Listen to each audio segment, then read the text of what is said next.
दोपहर 1 बजे बागा जतीन पहुंचे फिरहाद हकीम। फ्लैट मालिकों को मदद का आश्वासन।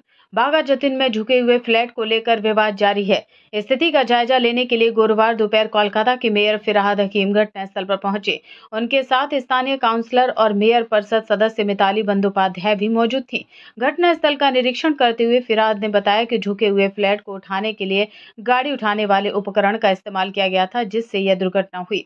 उन्होंने कहा कि मुख्यमंत्री ममता बनर्जी के निर्देश पर फ्लैट के मालिकों को हर संभव सहायता दी जाएगी।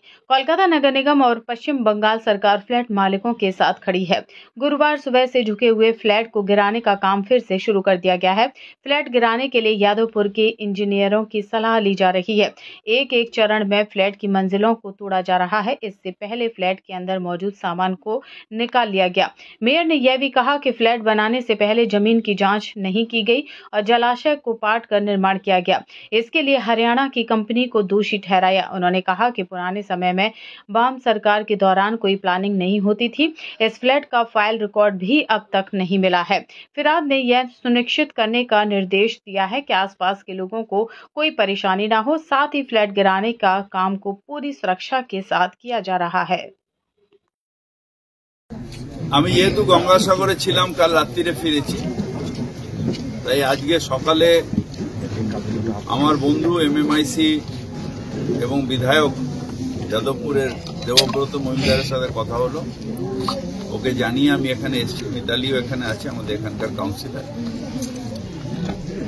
যারা ক্ষতিগ্রস্ত পরিবার তাদের লোকজনেরা রয়েছে।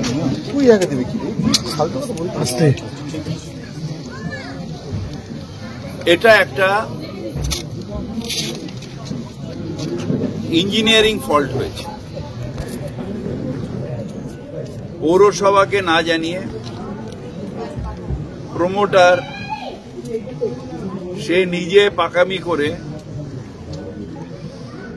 বোধহয় হরিয়ানার থেকে কাউকে নিয়ে এসে কোন স্ট্রাকচারাল ইঞ্জিনিয়ারের সাপোর্ট না নিয়ে বা তার ওপিনিয়ন না নিয়ে, কর্পোরেশনের পারমিশন না নিয়ে বাড়িটা নাকি একটুখানি বেঁকেছিল, সেটাকে ঠিক করতে গেছে।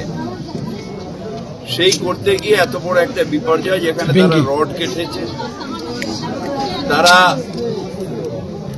গাড়ি ওঠানোর যে জগ সেই জগ দিয়ে